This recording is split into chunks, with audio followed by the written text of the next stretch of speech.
Madalas ka bang payuhan ng mga kamag-anak mo o ng ibang tao tungkol sa tamang pag-handle ng pera, ngunit sila naman pala ay hirap pang bayaran ang bill nila sa kuryente? Gusto mong yumaman? Then itigil mo na ang pakikinig sa mga payo ng mga taong nasa paligid mo na wala namang ginawa kundi magbigay ng mga payo na hindi naman talaga nila alam kung paano gawin at hindi maayos ang kanilang financial situation. Kaya sa video na ito, narito ang 8 tangang advice tungkol sa pera na madalas mo marinig sa ibang tao. Una, kung ipinanganak kang mahirap, yan ang tadhana mo na dapat mong tanggapin. Gaano karaming beses mo narinig ang payo na ito? Bakit mo kailangan tanggapin kung may pag-asa ka naman na baguhin ang buhay mo? Maling isipin na habang buhay ka na sa sitwasyon na dinatnan mo at lahat ng bagay na ginagawa mo araw-araw ay dapat patungo sa pagpapabuti ng iyong buhay. Totoo, di mo kayang pumili kung saan at ang sitwasyon ng buhay mo pagkapanganak sa iyo, ngunit ikaw ang may kakayahan at magdesisyon kung paano ka mabubuhay. Ang pangalawa, fake it till you make it. Itigil na natin ang flex culture na bumabalot sa isip ng mga tao ngayon. Nagdudulot lang ito ng inggit at walang ambag upang mapabuti ang buhay mo. Sa panahon kasi ngayon, ang pag-iisip ng mga tao ay ganito. Kapag nag-feeling at gumastos ka tulad ng isang milyonaryo, kahit di naman talaga mayaman, balang araw ay magiging milyonaryo din ako. Pakinggan niyo ako. Sa halip na lokohin mo lang ang sarili mo, instead ay sabihin mo ito. Mimic till you make it. Gayahin mo ang strategy at work ethics ng mga taong hinahangaan mo, yung mga taong dumaan sa hirap para marating ang mga gusto mong marating. Ang pangatlo, swertihan lang ang pagyaman. Okay, so ipinanganak kang mayaman, then masasabi kong swerte ka. Pero iba ito kung pinaghirapan mo ang pagyaman mo. Sure, pwedeng parte ng pagyaman mo ay dahil sa swerte ka, ngunit ang swerteng sinasabi ko ay yung paulit-ulit mong pagsubok ng mga bagay-bagay. Huwag mo rin kalimutan yung timing, disiplina, focus, kaalaman, market at marami pang iba na naging parte ng pagyaman ng isang tao. Marami kasi ang may ugali na kapag nakakita ng mayaman ay iisipin na swerte lang yan. Ngunit hindi nila nakikita yung proseso na pinagdaanan nila para marating yung yaman na meron sila. Kaya kung mahirap ka ngayon at gusto mong yumaman, matuto kang gumawa ng sarili mong swerte. Ang pang-apat, kung ang pera ay di mo pinaghirapan, dapat lang gastusin mo ito agad. Dahil lang sa nakatanggap ka ng libreng pera tulad ng irenegalo sa iyo o napanalunan mo, ay di naman ibig sabihin na dapat mong gastusin ito ng walang pakundangan. Isipin mong mabuti na ang pera na tanggap mo bilang isang oportunidad na dapat palaguin.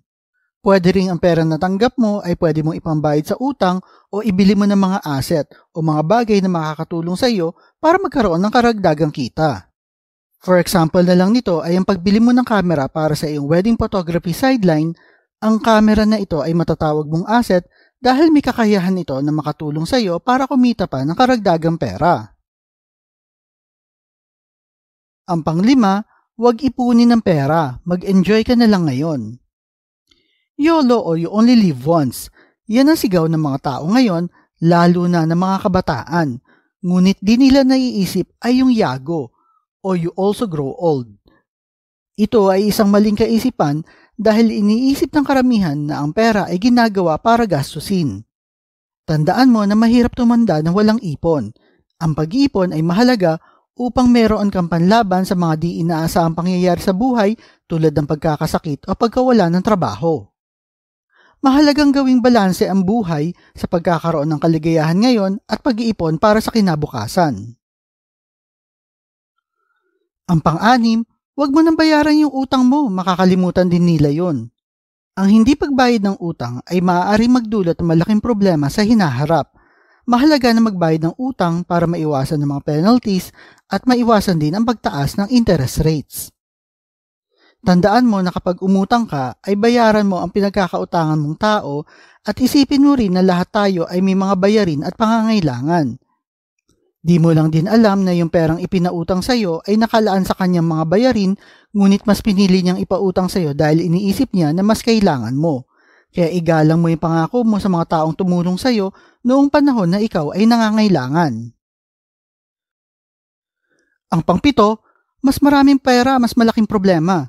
Sa mga nagsasabi nito, kung ayaw nyo ng pera, di sana ay namuhay na lang kayo sa bundok tulad ng isang ermitanyo. Mali ang paniniwala na mas maraming pera ay mas maraming problema dahil ang katotohanan ay nakadepende ito sa paraan ng paggamit at pananaw ng isang individual tungkol sa pera. Ang pagkakaroon ng sapat na pera ay maaari maghatid sa iyo ng comfort, security at mga oportunidad sa buhay. Actually, mas malaking problema kapag wala kang pera dahil magdudulot lang ito ng stress at kakapusan ng pangangailangan sa buhay.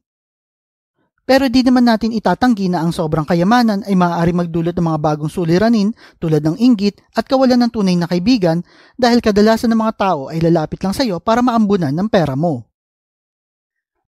Ang pangwalo, sayang ang pera kung hindi mo ito ginagastos.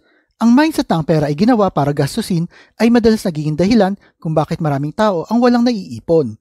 Tandaan na ang hindi paggastos ng pera ay hindi sayang. Ito ay isang paraan para paghandaan ang future mo. Ang perang itinabi mo ngayon ay pwede maging pang emergency fund, puhunan para sa negosyo, o ipon para sa retirement mo. Tandaan mo na hindi porket di mo ginastos ang pera mo ngayon ay wala na itong halaga. Ang tunay na halaga ng perang inipon mo ay malalaman mo na lang pagdating ng panahon na hindi mo na kayang magtrabaho. Ang pangsyam, kapag maliit ang kita mo, mahirap makaipon ng pera. Maraming tao ang iniisip na hindi sila makapag-ipon ng pera dahil maliit ang kanilang kinikita. Although totoo naman ito at some point, pero tandaan mo na kahit ang may malalaking sweldo ay hirap din makapag-ipon. Ang pag-ipon ay hindi nakadepende sa laki o liit ng kita mo, kundi sa disiplina at tamang pag-manage ng pera.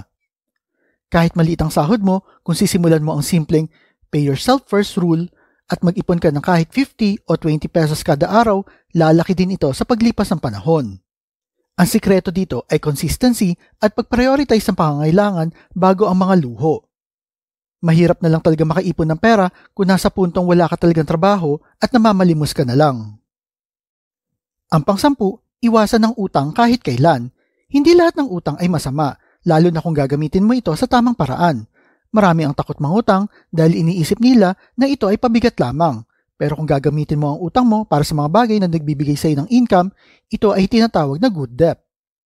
Halimbawa, kung uutang ka para pambili ng sewing machine, at magsisimula ka ng clothing repair business, kikita ka dito at mababayaran mo rin agad ang utang mo. Pero kung uutang ka para sa luho tulad ng pagbili ng bagong cellphone pang display lamang, magdudulot lang ito ng problema sa budget mo. Ang sikreto dito ay matutong timbangin kung ano ang utang na magbibigay sa iyo ng return on investment o magiging pabigat lamang sa iyo. Tandaan, ang tamang utang ay pwede maging stepping stone para sa pag-asenso mo. Tandaan na mahalaga maging maingat sa paghawak ng pera at piliin ang tamang payo upang maiwasan ng mga problema sa hinaharap. Ikaw ba, ano pa ang mga advice sa pera na madalas mo naririnig galing sa mga kamag-anak mo, kaibigan mo at ibang tao? Type mo naman sa comment section below. At kung mahilig kayo sa mga videos tungkol sa pera, motivation na business, like and share nyo lang ang video na ito at kita-kita po ulit tayo sa mga susunod na video.